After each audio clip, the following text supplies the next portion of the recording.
va évoquer ensemble une question primordiale, le budget de la nation. François Bayrou n'a donc pas réussi à trouver ces 44 milliards, mais vous prétendez, on va réfléchir ensemble, trouver 100 milliards d'euros d'économies. Comment vous faites ça ? Alors, il faut expliquer aux gens qui nous écoutent qu'effectivement, le budget, c'est la traduction comptable d'un programme politique. Et il vous a pas échappé que notre programme politique était très différent de celui des autres formations. Jean-Philippe Tanguy, qui est évidemment le spécialiste de notre budget, a présenté un contre-budget à l'Assemblée nationale déjà l'année dernière. Et en fait, ce qui nous navre, encore une fois, c'est que François Bayrou ne soit pas du tout allé piocher dans ces économies-là, alors que, j'allais dire, on lui a pratiquement servi sur un plateau, mais encore une fois, c'est pas très étonnant dans la mesure où ça n'est pas, on n'a pas les mêmes objectifs pour les Français. Mais alors comment vous faites ? Parce que 100 milliards d'euros d'économies, c'est énorme déjà. C'est 100 milliards d'économies par an ? Bah là, c'était 100 milliards. Non, il y en a quelques-unes qui sont sur plusieurs années, mais il n'empêche que très factuellement, encore une fois, je parlais. D'ailleurs, il s'est un peu entrupé les targettes, notre cher Premier ministre. Mais quand on parlait de la contribution à l'Union européenne, elle va être de 31. Oui, c'est pas beaucoup plus clair chez vous, Laure Lavalette. Pardon. Est-ce que vous augmentez les impôts ou pas ? Parce que vous dites 100 milliards d'euros, pardon, mais c'est ce qui paraît énorme. Et vous dites en même temps, on n'augmente pas les impôts. Ah non, mais je veux dire, on a fait tomber 2 fois un gouvernement parce que justement, ils augmentaient les impôts, Madame Lambré. Donc évidemment qu'il faut pas augmenter les impôts. Avec vous, 0 même sur les plus riches. Mais non, mais parce qu'encore une fois, moins de riches, ça fait pas moins de pauvres. Alors ça, c'est pour le coup, c'est le logiciel de la gauche. On a besoin aussi de gens qui ont une richesse en France, qui font marcher l'économie. Enfin, je veux dire. Prenons rapidement une calculette. 100 milliards, vous les trouvez où ? Déjà, je vais vous dire. Les 31 milliards que nous donnons à l'Union européenne, on en récupère les 12. Ça pose un problème. C'est compliqué. Il faudrait sortir de l'Union européenne si vous voulez à ce point-là diminuer. Pas du tout. Il faut aller négocier déjà. On peut déjà négocier de moitié notre contribution. Pas de 12 milliards. Non, mais évidemment pas. Mais de moitié déjà ce que nous donnons. Et à un moment, pourquoi est-ce que les autres peuples européens y arrivent et pourquoi est-ce que nous sommes les bons élèves systématiquement de l'Union européenne qui par ailleurs nous impose des normes absolument terribles qui étouffent nos agriculteurs et nos chefs d'entreprise. Vous savez, l'Europe, souvent je dis, c'est entre Macron et l'Allemagne, c'est une histoire d'amour, mais il y en a qu'un qui sait qu'il est en couple, quoi. C'est Emmanuel Macron. On reprend l'addition, donc 32 milliards de l'Union européenne, imaginons. Par ailleurs, Laure Lavalette, si vous réduisez la contribution au budget de l'Union européenne, la France recevra moins. Mais non, et quand bien même vous y arriveriez, ça ferait que 2-3 milliards. Madame Lambré, on est très loin des 100 milliards.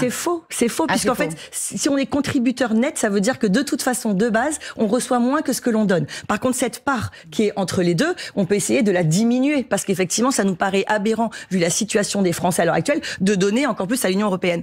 Effectivement, sur l'immigration, il y a pratiquement entre 16 et 20 milliards d'économies si nous réservions les allocations familiales aux Français ou aux familles dont un des parents est français. Vous estimez pouvoir faire 18 milliards d'euros d'économies sur l'immigration. 18 milliards. À peu près, oui. Je vous ai dit entre 16 et 20, j'étais pas très loin. Vous voyez, j'étais entre 16 et 20. Facilement dit Marine Le Pen dans sa lettre à François Bayrou. Là, pareil, 18 milliards sur l'immigration, il faut nous expliquer comment vous faites. Mais je viens de vous le dire, en réservant les allocations non contributives, pas les allocations de solidarité, les non contributives aux Français. Mais ça paraît normal. Je vais vous dire, on est le seul pays du monde aussi généreux. La France ne peut pas continuer à être un guichet social.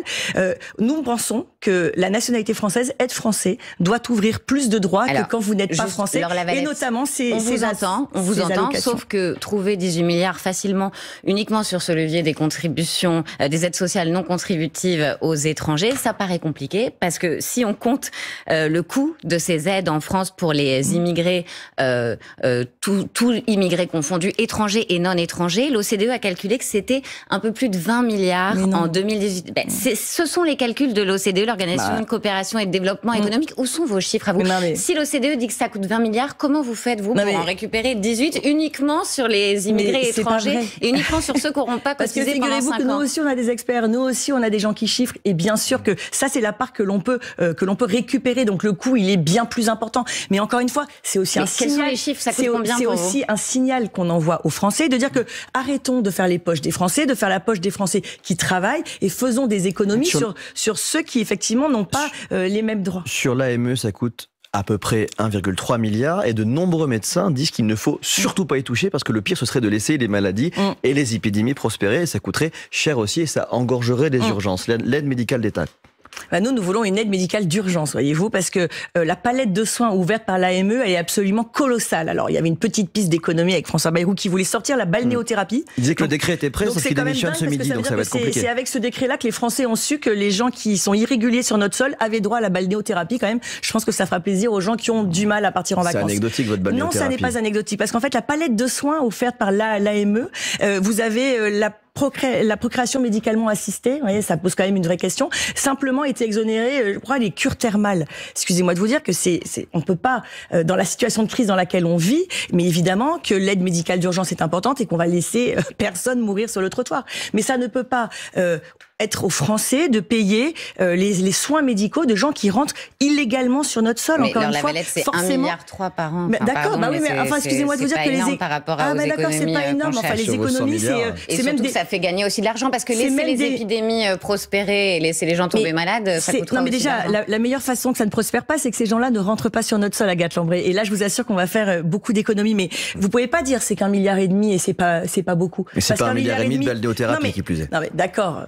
Enfin, c'est fou que ça soit quand même dans la palette de soins. Enfin, moi, les Français sur le terrain, ils sont complètement, ils hallucinent complètement. Mais c'est aussi un signal qui est envoyé, si vous voulez, aux Français. On ne peut pas. On a bien compris, les étrangers sont le bouc émissaire de votre programme. Mais pas du tout, Madame Lambré. C'est tellement caricatural. Je vous ai connu meilleur quand même. Non, mais c'est une question parce que vous dites que c'est un signal. Non, mais pas du tout. Enfin, je veux dire, l'immigration n'est pas l'alpha et l'oméga de nos mots dans le pays. Bien sûr que non. Dans vos mots, il y a aussi la suppression. Personne ne peut imaginer que nous pensions ça. Sauf que c'est aussi une marge de progression. On ne peut pas accueillir en France 500 000 immigrés légaux par an sans que ça ne coûte rien. Ça n'est pas vrai. C'est aussi des gens qu'il faut soigner, qu'il faut mettre à l'école. Quand on voit la situation budgétaire chaotique dans laquelle on est, je vous rappelle qu'il y a encore 2700 classes qui n'ont pas de professeurs. Sur vos 100 milliards d'économies, vous communiquez énormément sur la suppression des agences d'État. Vous assurerez que c'est énormément d'argent à récupérer. On a regardé avec Agathe un récent rapport du Sénat. 540 millions d'économies, c'est à peine un demi-milliard. Mais ça dépend ce qu'on fait comme économie. Mais ces 1200 agences de l'État, elles représentent 80 milliards par an. Moi, je pense qu'il y a des agences... 80 milliards ? Oui. Les 1200 agences coûtent 80 milliards par an, leur fonctionnement. Moi, je pense qu'effectivement, il y a des agences qui servent à rien. Voyez-vous, je suis tombée il y a pas très longtemps sur le projet d'une des agences écolo dingo qui était plante ton slip. Donc, il fallait prendre une culotte blanche avec un élastique et qu'il fallait creuser un peu la terre, la mettre dedans et 2 mois après aller voir si le sol était fertile ou pas. Pardon, vous parlez de l'ADEME, l'agence de la transition écologique, vous prétendez que son fonctionnement coûte très cher, alors qu'en fait, son budget, déjà, il est pas si élevé. Les crédits qu'elle a, c'est environ 3 milliards d'euros, 3,4 milliards. Et surtout, c'est de l'argent que l'ADEME utilise pour des projets, pour des politiques publiques. Mais ces frais de fonctionnement, ils sont seulement de quelques millions d'euros. Mais en fait, il y a une déconnexion entre ce que vivent les Français, Madame Lambré, et ce que l'on pense à Paris. Oui, à Paris, peut-être que vous trouvez ça très bien, mais je peux vous assurer que le pays est en souffrance. En fait, il y a une grande précarité. On ne peut pas se permettre. Alors peut-être que quand le pays va bien, on peut avoir des agences qui sortent des projets superflus comme plante ton slip. Là, la question, c'est que ça n'est simplement plus possible. Il faut pas. On vous entend, mais c'est le moment de la question.